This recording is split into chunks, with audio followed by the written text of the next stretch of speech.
otras opciones que no sabíamos, no exploramos, y entonces ya yo me quedé atada a esos $1000 por los siglos de los siglos. Amén. Perdimos esa posibilidad y nos quedamos en cero, pero en cero que caímos de una manera estrepitosa. Alrededor del 45% de los inmigrantes dice que no estaba preparado para los primeros 3 meses de vida en Canadá. Y nosotros también cometimos muchos errores que nos costaron tiempo, dinero e incluso una solicitud de residencia permanente. Y hoy te lo voy a contar todo para que no te pase lo mismo a ti. Quédate hasta el final.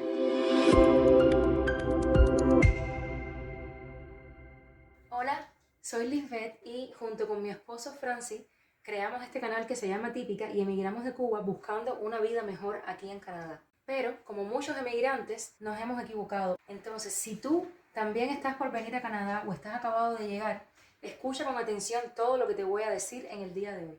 Bueno, el primer error fue el del currículum vitae o la hoja de vida.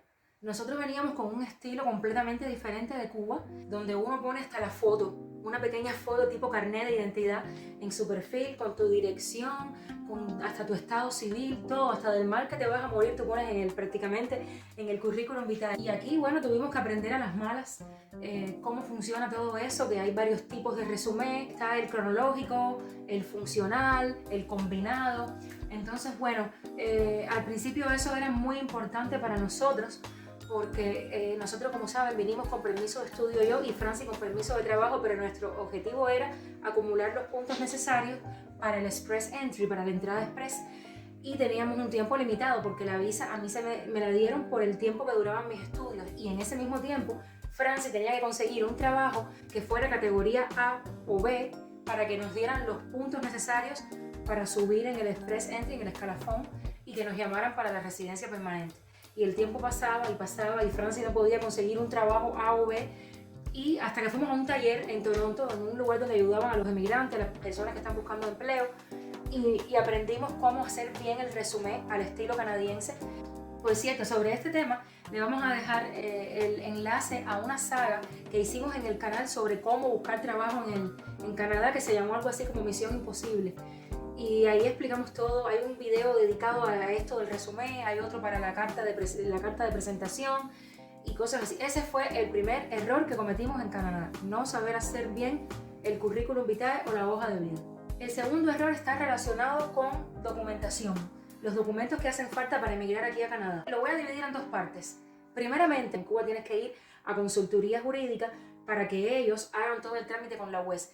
Nosotros pagamos la novatada de entregar todos los originales. Nosotros habíamos traducido con traductores certificados en Cuba los títulos y las notas, las relaciones de notas, y fuimos y entregamos mansamente, como de mansa paloma, entregamos los originales ahí en consultoría jurídica, y después nos dimos cuenta que ellos solo necesitaban las fotocopias y que te decían, te alertaban que si dabas originales no los ibas a recuperar.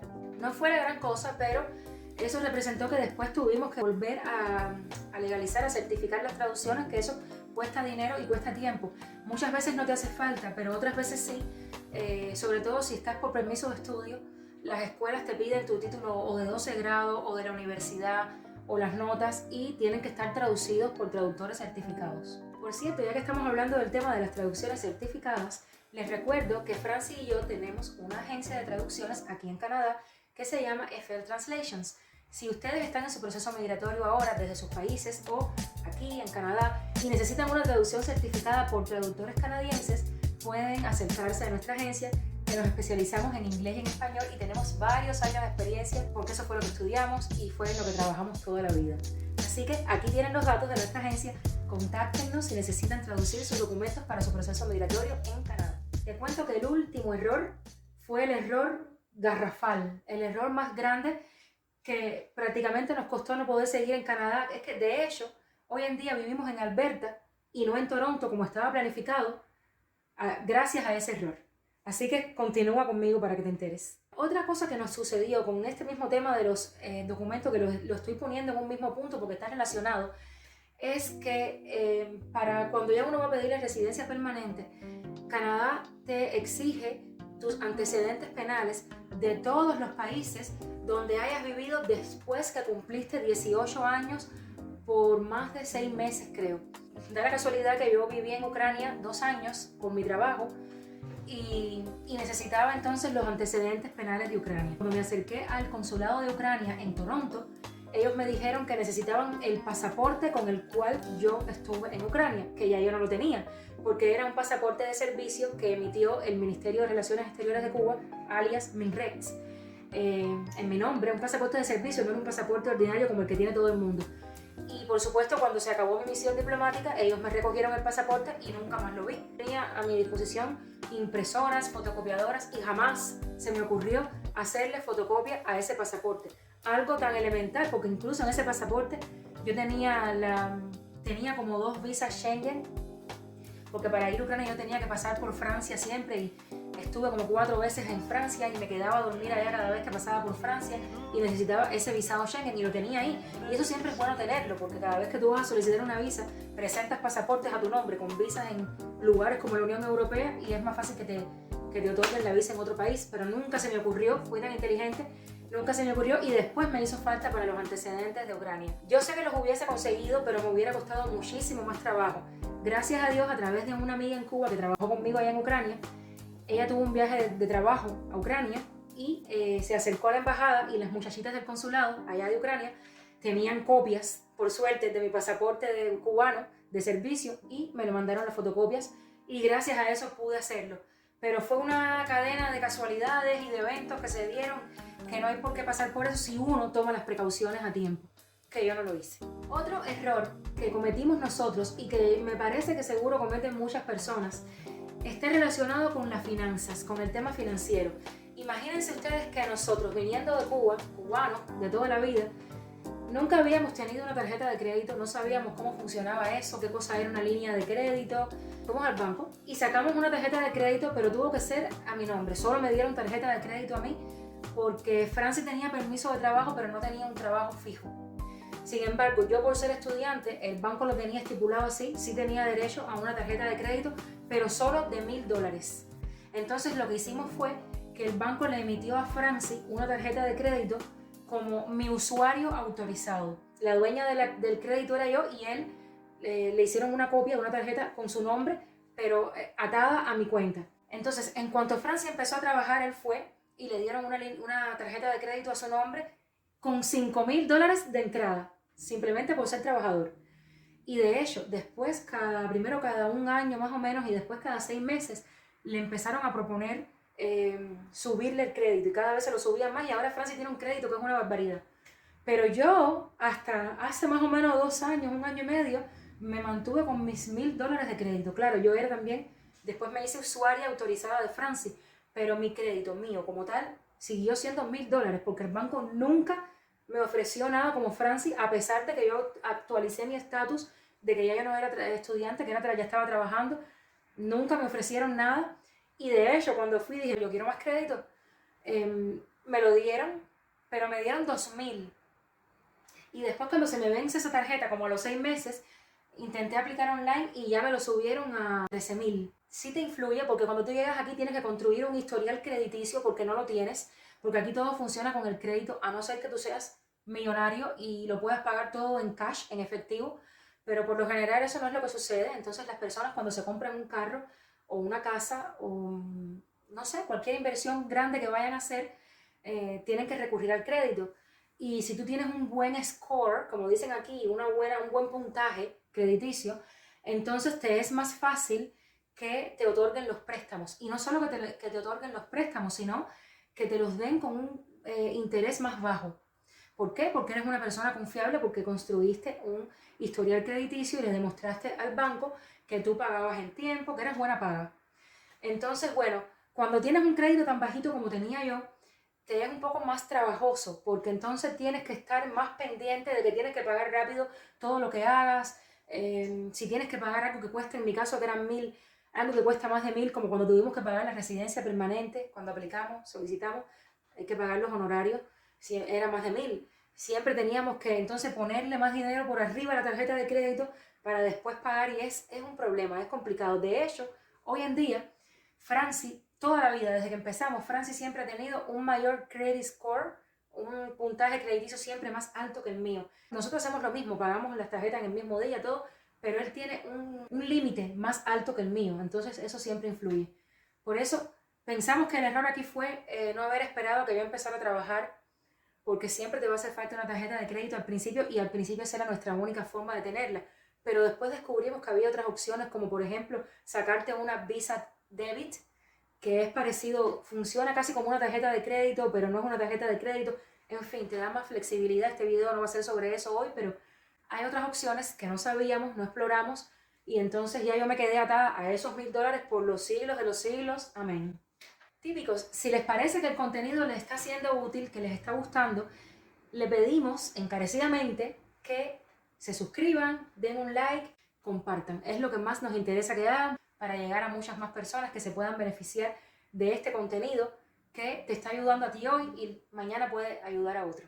Este próximo error del que les quiero hablar es como un conjunto de errores o un conjunto de mentalidades, de formas de ver la vida que traíamos de nuestro país de origen, que es Cuba, donde desgraciadamente los cubanos vivimos muy traumatizados en muchos sentidos, con mucha doctrina, con mucho miedo y con mucha ignorancia de cosas básicas que solamente uno se da cuenta cuando sale de Cuba y tiene que enfrentarse a la vida diaria en otro país. Por ejemplo, estaba por la calle y tenía deseos de ir al baño y era aguantando y aguantando hasta llegar a la casa porque decía, no me van a dejar entrar ahí al baño. Por ejemplo, pasábamos por un hotel y no, Francia, ahí seguro no me van a dejar entrar porque eso debe ser para los huéspedes, los clientes. No, porque en Cuba es así, en Cuba no hay baños públicos y entonces tú pasas por un establecimiento, ya sea un hotel, un restaurante, y si tú no eres huésped del lugar o eres inquilino, cliente, qué sé yo, no te dejan usar los servicios sanitarios. De hecho, te tratan muy mal en la mayoría de las ocasiones. Entonces uno viene con ese trauma de que aquí no te van a dejar y pasas mucho trabajo. Mientras que otras personas, otros latinos que no tienen esos problemas en sus países, van libremente, entran, ni preguntan y nadie ni los mira porque eso es natural. Otra cosa que nos pasaba era que a Francis siempre, cuando íbamos, a mí también, pero sobre todo a él, se le olvidaba coger el carrito en el mercado. ¿Dónde es coger el carrito? Estos carritos están cogidos con una monedita que yo nunca tengo, porque nunca ando con efectivo y mucho. Aquí. Que se pone... Aquí. ¿Dónde? Ah, ahí ves. Porque en Cuba la mayoría de las tiendas que uno va, a los mercados, no hay carrito, y los que tienen carrito no están como que al alcance de la mayoría de la población. Mayormente la gente en Cuba va a las tiendas a comprar algo muy puntual, una botella de aceite, un jabón, un paquete de detergente para lavar o para fregar. Nadie va a hacer una compra grande que pueda llenar un carrito, entonces no teníamos ese hábito, y ya cuando estábamos dentro, los carritos siempre están fuera, y ya cuando estábamos dentro, que teníamos ya el primer paquete de manzanas en la mano, el carrito, entonces había que salir en ese frío otra vez, que le había quitado tal vez el gorro, la bufanda, salir a buscar el carrito. Entonces son pequeños detalles que no son grandes errores, pero es una mentalidad que, como pueden decir en inglés, te programa para fallar, porque te resta como que seguridad en ti mismo, y eso se puede reflejar en muchas cosas a la hora de buscar un trabajo, cuando vas a una entrevista, cuando te relacionas con otras personas que no tienen esa misma mentalidad, que no tienen esos traumas, qué sé yo, en muchos modos puede verse. Y nada, solo saber que uno cuando sale de Cuba o de sus países y llega aquí a Canadá, es otro lugar, es otra mentalidad, y es absorber rápido, como hacen los niños, todo lo que ves, y dejar atrás todo lo que tenías en tu país. Y ahora sí, el último error que cometimos nosotros y el que más caro nos costó, que les estaba prometiendo desde el principio. En Cuba las instituciones públicas, jurídicas, trabajan muy mal, hay demasiada burocracia, y entonces cuando nosotros nos estábamos preparando en 2017 para venir a Canadá, yo recuerdo, Franci todavía estaba trabajando y yo dejé de trabajar unos meses. Mi trabajo era muy flexible y yo me dediqué a hacer todos los trámites. Yo busqué todos los certificados de nacimiento, de matrimonio, fe de bautismo, tarjeta de vacunación, todo lo que ni falta me hizo aquí, pero por si acaso yo lo quería tener.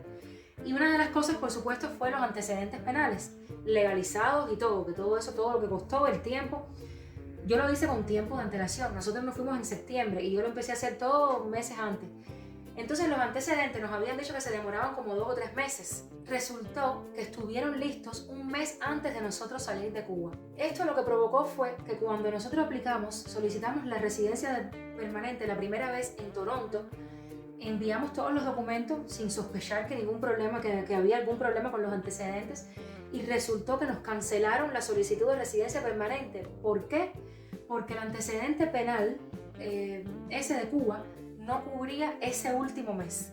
Nos dieron el antecedente, por ejemplo, el 1 de agosto y nosotros nos fuimos de Cuba el 1 de septiembre. Todo ese mes, de 1 de agosto a 1 de septiembre, no estaba incluido en ese antecedente penal y Canadá no lo aceptó porque si en ese mes ustedes cometieron algún delito, alguna infracción que no está reflejada ahí. También nos pusimos de mala suerte, ¿no? Porque otro oficial de inmigración tal vez nos hubiera dado más tiempo para arreglar eso y lo hubiéramos hecho y hubiéramos obtenido la residencia permanente, pero eso es a criterio de la agente de inmigración que esté haciendo tu caso, y el que nos tocó decidió cancelarlo. Nos devolvieron y todo el dinero, pero perdimos esa posibilidad y nos quedamos en cero, pero en cero, que caímos de una manera estrepitosa. Entonces eso creó una serie de complicaciones para nosotros. Al final, bueno, ya les hemos contado en otros videos lo que pasó, que Alberta nos nominó, pero nos creó una crisis muy fuerte. Y todo por no haber hecho el documento con el tiempo requerido. Entonces eso es un error esencial. Si eso no hubiese ocurrido, posiblemente todavía estuviésemos viviendo en Toronto.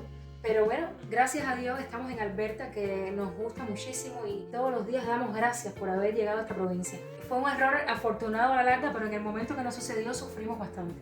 Y pudo haber terminado mal, que por suerte no fue así, pero pudo haber terminado muy mal. Tienen muchos otros errores que seguro a ustedes se les van a ocurrir y me lo van a decir en los comentarios, que espero que me lo digan en los comentarios, lo que les sucedió a ustedes, en las pequeñas cosas, no sé, lo que sea. Canadá te da muchas oportunidades. Y sobre todo, la primera oportunidad que te da es la de empezar de cero, la de llegar a este país y no hacer las cosas como siempre lo habías hecho en tu país, sino hacerlas como se hacen aquí. ¿Por qué? Porque garantizan tu éxito en tu nueva vida como migrante en este país. Ya no estás en Cuba, ya no estás en Venezuela, ya no estás en Chile, ya no estás en Perú, ya no estás en México. Ahora estás en Canadá, y en Canadá las cosas se hacen diferentes y fue la decisión que tú tomaste.